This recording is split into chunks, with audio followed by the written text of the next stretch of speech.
આજનો આ વિડીયો એટલે કે આજ સવારની તાજેતરની ઘટના છે મિત્રો, અને આ વિડીયો ખાસ બહેનો અને દીકરીઓ માટે છે. હું હાલો જતો તો એમાં એક કપલ મારી પાછળ બાજુના રોડેથી ચડ્યું અને એ બંને માણસ જે વાત કરતા હતા ને એ મેં સાંભળ્યું. હું પણ સ્પીડમાં હાલતો હતો, એ લોકો પણ સ્પીડમાં હાલતા હતા, પણ ઓલા બેનનું ચપ્પલ છે ને એ રોડે ક્યારેક ક્યારેક ઘસાય, ખહરક અવાજ આવે. એટલે ઓલા ભાઈએ એવું કીધું કે તને કેટલી વખત કીધું કે તું ચાલવા માટે એક્શનના બૂટ લઈ લે, પણ તું સમજતી જ નથી. ઓલા બેન કે બૂટની શું જરૂર છે, આ ચપ્પલ મારે ચાલે કે આ બરોબર જ છે. ઓલા ભાઈ કે તને ગમે ત્યારે ગમે એ વસ્તુ ખરીદવાની કહું એટલે તું એક જ વાત કરે, મારે ચાલે. તને કોઈ જાતની હું તાણ રાખું છું, ક્યારે તને પૈસાની ના પાડી? ઓલા બેન કે મારી પાસે પૈસાની તાણી નથી, તમે મને કાંઈ કહેતાય નથી, પણ મારી પાસે હોય એ મારે વાપરી જ નાખવા એ યોગ્ય નથી.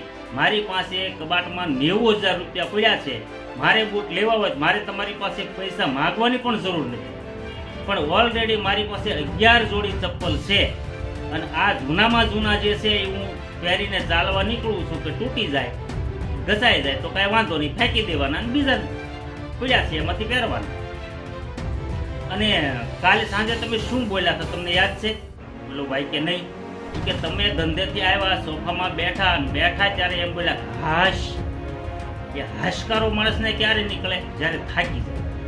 તમે આખો દિવસ તનતોડ મહેનત કરી અને પૈસા કમાવો, અને અમે ઘરે બેઠા બેઠા પૈસા ગમે ત્યાં વેડફી નાખીએ ને, એ વ્યાજબી નથી. તો મિત્રો આ બેનની વાત મને બહુ ગમી. હું એને ઓળખતો નથી અને મેં એને જોયા પણ નથી, મેં પાછું વાળું પણ નથી જોયું, કારણ કે એટલું બધું સ્પીડમાં ચાલતા હતા.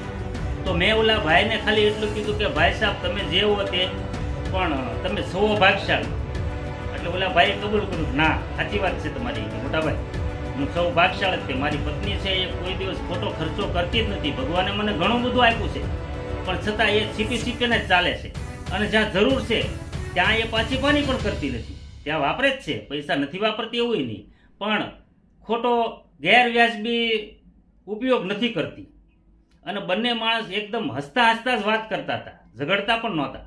તો ખરેખર આવું જે પાત્ર મળે ને એમાંથી આપણે પ્રેરણા લેવી